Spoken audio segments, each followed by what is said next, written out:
So does God exist? Does God exist? Now it's strange that we have to ask that question, but you'll be surprised that it's actually a subject or something of thought to some people. Does God really exist? Some say if God exists, then why is there so much suffering in the world? If God exists, why do people die? Why do people fall ill? Why is there sickness? Where there's poverty? Why is there poverty? Why is there war, famine, destruction, and all that?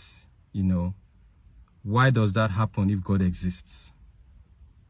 That is some people's line of thought, and for some others, they are like, oh, well, if God exists, then how do you prove it?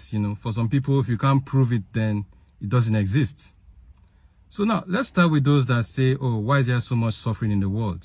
The thing is, you need to seek knowledge, right? And the thing is, when I talk like this, I'm speaking my truth, okay? It's my opinion, all right? I'm expressing my views and speaking my truth. So you can speak yours. But when you say there's so much suffering in the world, so that means there's no God, then you need to seek some knowledge to realize that the God is a God of principles, okay? And in the spiritual, of which I mentioned this quite a bit, we need to realize that we are actually spirit beings.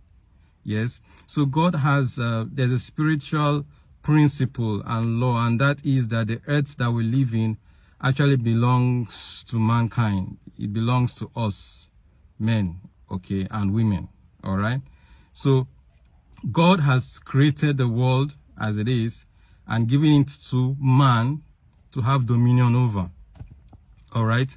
So we need to actually invite or allow God to work in our lives. He made us with free will. You have a will. You wake up and decide what you want to do. Do you understand? So God has given us, the Bible says, we should choose this day whom we shall serve. You have to make that choice. He said, but as for me, I shall serve the Lord. That is what I believe that's Joshua saying. As for me and my house and my tent, we shall serve the Lord. So you have to make the decision to allow God into the affairs of your life. So if you are not allowing God in your affairs, then you can't blame God when something goes wrong. Okay, it's just like when you have children in the house and there's a problem, okay, and there's an adult in the house. Do you understand me? And there's problem, and you do not let the child does not let the adult know what's going on. How will you expect to have intervention? Or even let's even forget the issue of a child. You're an adult, okay, and you have the option of calling an emergency service, for instance, for help, medical help and all that, and you don't do it, and you now blame such welfare service for not intervening. How do you explain that? So the earth is for man, and we have the will to allow God have his way in our hearts and in our thinking and in our lives, and we decide not to, then how do we blame God?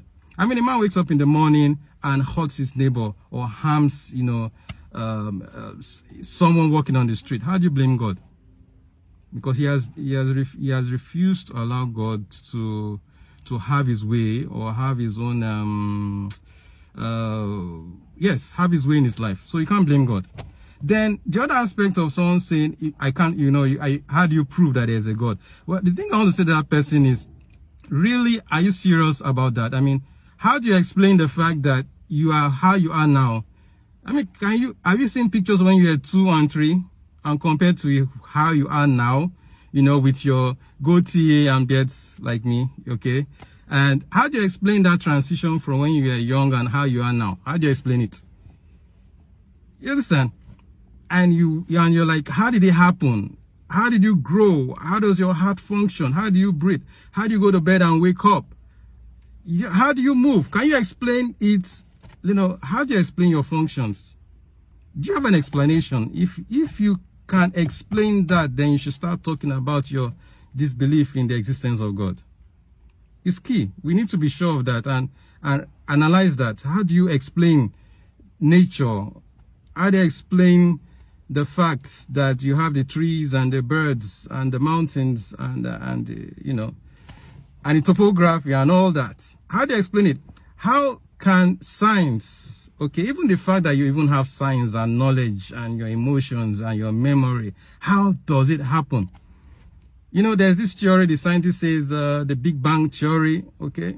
But how did it happen? Okay, there was a big explosion and all of a sudden the world just existed. Oh, for goodness sake, how do you, as a normal, rational human being, entertain such? Then someone comes and says, oh, man evolved, you know, the Darwin theory, we evolved from, you know, apes, you know, and they give you these wonderful drawings and all that, and they're like, oh, you know, this is how we evolved. For goodness sake. Okay, let's even agree that such a silly notion, excuse my word, silly, but such a notion exists. Okay, the first ape, how did the first ape happen? Who created the first ape? He just appeared. Okay, so let's be real. Okay, we have to be sensitive to things and be serious about our lives. Okay, so does God exist?